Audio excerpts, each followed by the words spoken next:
Hey Waxers, I'm Jeff from Dead Wax Database. In this video, I'll be exploring how to decode the catalog numbers for RCA Victor's American LPs.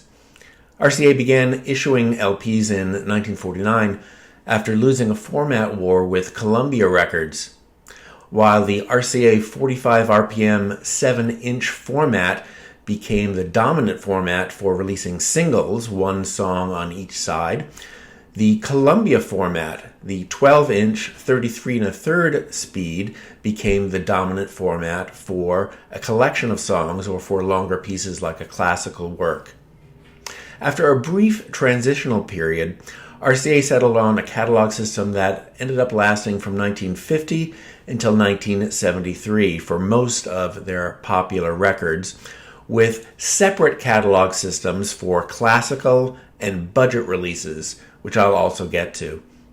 RCA also had quite a number of sub-labels or limited release series, which had their own systems, and I'll touch on those briefly as well.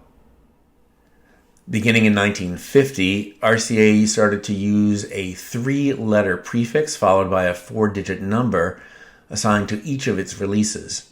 Now, in the case of mono releases, those letters were LPM, indicating long-playing, popular mono releases, with then the 4-digit number, or for stereo releases, LSP, indicating a long-playing stereo popular release. Now, if you were paying attention, you might have noticed that the last 2 letters in each of these 3-letter codes don't exactly match up. L for each, PM in the case of mono popular titles, and then SP in the case of stereo popular titles. Why didn't RCA simply use LPS? Well, I don't know for sure, but I have a conjecture, and that is LPS looks like LPs, and the term LP had been trademarked by Columbia Records. So they simply switched the last 2 letters in the stereo designation from LPS to LSP. If you have a better explanation, by the way, please send me a note and I'll re-record this video. Here's an example from RCA in 1965 by the Astronauts. At the upper left corner of the cover, we can see the LSP 3359 designation. LSP again meaning long playing, stereo, popular, with a 4-digit number assigned to this particular release. And on the back cover, we have the catalog numbers on the upper right side. And if we zoom in on that, we can clearly see the mono and stereo designations. Note here that both mono and stereo are listed on the back cover so that RCA could just print one version of the back cover and apply it to either mono or stereo releases. But on the front of the jacket, we had just the stereo designation. This is the stereo release of this record.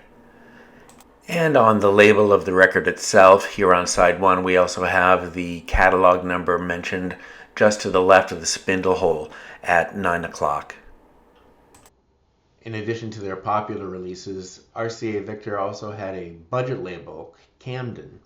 Now, the Camden label was able to reissue older titles in the RCA Victor catalog quite cheaply. And it did this because the recordings had already been made, the artwork for the cover had already been mocked up, and they would in addition cut 1 or 2 songs off of the playing order to save on publishing fees. And these savings were then passed on to the consumer because the Camden releases would sell for $1 or 2 less per title.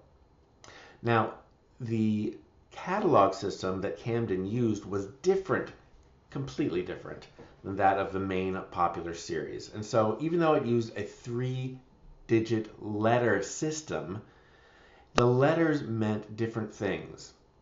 So Camden releases were either CAL or CAS. CAL meaning Camden, the 2nd digit A meaning 1 disc, and the 3rd digit L meaning long playing, in this case meaning mono. CAS meant Camden single disc stereo releases. Now, there were also other releases with more than one disc that would be labeled CBL for 2 discs, or for example, CFL for 6 discs. In addition to their popular titles, RCA Victor also had an extensive classical catalog. Now, the catalog prefixes assigned to those releases were not only different from the popular and from the Camden lines, they also changed internally over the years a number of times. This really deserves a video entirely to itself. We don't have time to go over all of the classical prefixes today, but suffice to say it started with LM prefixes, quickly went to LCT, LRL, LSC, and then in the Victrola line, a whole series of things beginning with the letter V. VIC, VICS, VDM, VDS, VPM, VPS, and so forth. Again, we'll go over this at a later date in a separate video and really go into the details of that. But again, this was entirely separate from the popular or the budget releases. RCA gave separate catalog letters to soundtrack and cast album releases. Those would begin in the 1950s and 60s with the letters FOC, FSO, LSO 1000 series, or the LSO 6000 series, or perhaps with an LOP 1000, 1500, or 6000 number.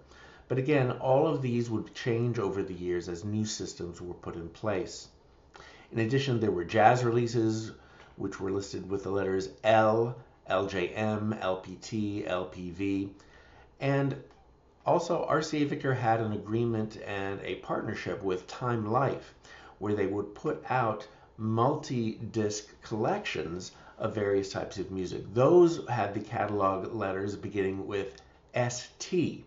There were STBB, STL, STLF, STLS, and STW.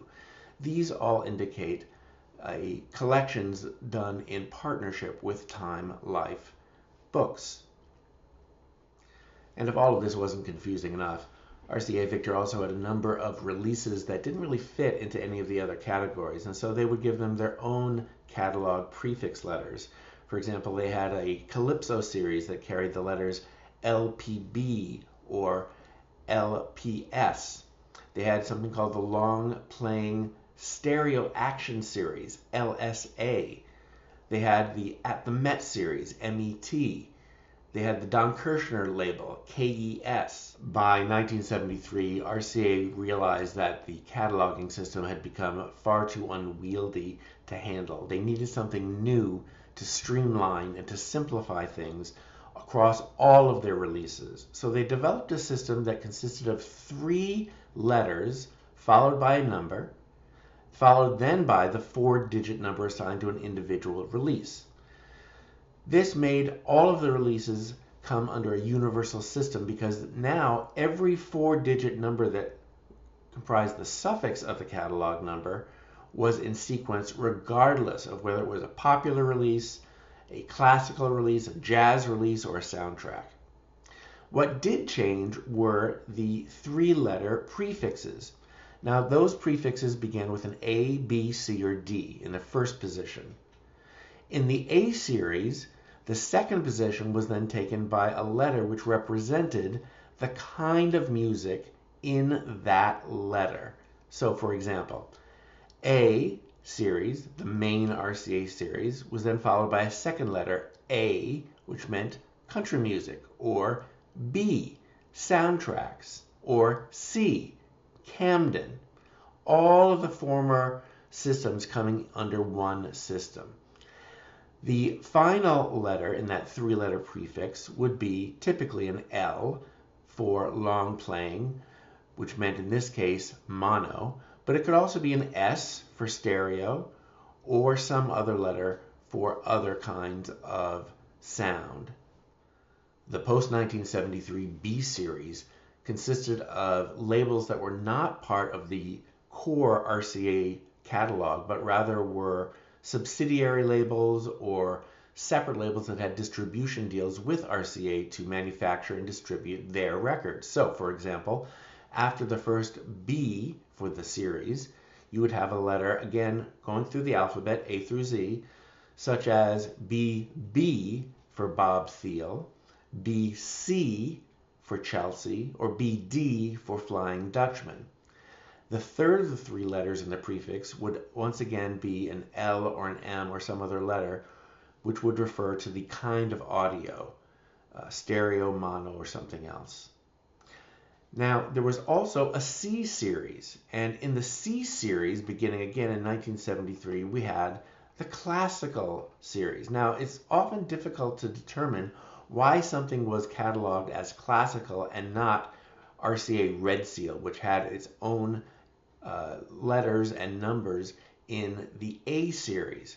Suffice to say that the C series, again beginning in 1973, would include things like CBL, CBM, CCL, CLP, and on down the line. The final series in the 1973 overhaul of the RCA Victor catalog numbering system was the D series.